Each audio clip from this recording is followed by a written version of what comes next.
بسم اللہ الرحمن الرحیم۔ السلام علیکم۔ محبت مکڑی کا ایک ایسا جالا ہے جو کونوں خدروں میں گھسنے پر جسم سے لپٹ جائے، چھٹانے کے باوجود کہیں نہ کہیں ذرا بہت چپکا ہی رہتا ہے۔ فیصلے وجہوں کے محتاج نہیں ہوتے۔ شادی سے پہلے مرد بولتا ہے، اظہار محبت وغیرہ کرتا ہے اور عورت سنتی ہے۔ شادی کے بعد عورت بولتی ہے اور مرد سنتا ہے۔ پھر ایک روز یہ دونوں بولتے ہیں اور محلے والے سنتے ہیں۔ جس کی زندگی میں یہ تینوں مرلے نہ آئیں اسے مکمل یا کامیاب نہیں سمجھا جاتا۔ اداس ہونا چاہیے، جس کے پاس دل ہوتا ہے اس کو اداسی کے لیے تیار رہنا چاہیے۔ جس خط میں ڈاکٹر صاحب نسخے لکھتے ہیں اور جو کسی سے پڑھے نہیں جاتے اسے خط شکستہ کہتے ہیں۔ یہی وجہ ہے کہ آج کل لوگ بیماریوں سے زیادہ نہیں مرتے بلکہ غلط دواؤں سے مرتے ہیں۔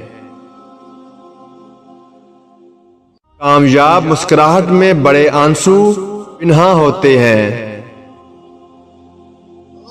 میں نے بس میں برابر کی سیٹ پر بیٹھی خوبصورت خاتون سے پوچھا، کیا میں اس پرفیوم کا نام پوچھ سکتا ہوں جو آپ نے لگائی ہوئی ہے؟ میں اپنی بیوی کو تحفے میں دینا چاہتا ہوں۔ خاتون نے جواب میں کہا، یہ اپنی بیوی کو مت دینا ورنہ کسی بھی ذلیل آدمی کو اس سے بات کرنے کا موقع مل جائے گا۔ ایک مصیبت سے دوسری مصیبت کا درمیانی فاصلہ سکون حیات کہلاتا ہے۔ کوئی لڑکی کتنی ہی ذہین و فہیم ہو، اسے اپنے آپ کو حسین اور پرکشش ثابت کرنے کے لیے کاوش کرنا پڑتی ہے، کیونکہ مرد یہی کچھ چاہتا ہے۔ چنانچہ عورتوں نے اپنی غیر معمولی ذہانت کو بھی زیبائش اور ہار سنگار پر قربان کر دیا ہے۔ یوں بھی ہمارے ہاں یہ دستور ہو گیا ہے کہ ہر اچھی چیز کی مخالفت کی جائے تاکہ دوسروں کو چونکایا جا سکے اور اپنی اہمیت بڑھائی جا سکے۔ پریشانی حالات سے نہیں خیالات سے پیدا ہوتی ہے۔ نمایاں ہونے کی خواہش ایک عذاب ہے۔ اگر اللہ نے وہ لے لیا جسے کھونے کا تصور تم نہیں کر سکتے تھے تو یقیناً وہ کچھ ایسا بھی دے گا جسے پانے کا تم نے سوچا بھی نہ ہوگا۔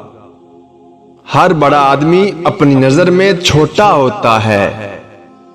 دوستو، ویڈیو پسند آئی ہے تو ویڈیو کو لائک اور میرے چینل کو سبسکرائب ضرور کر دیں۔ آپ کا بہت بہت شکریہ۔ اللہ حافظ۔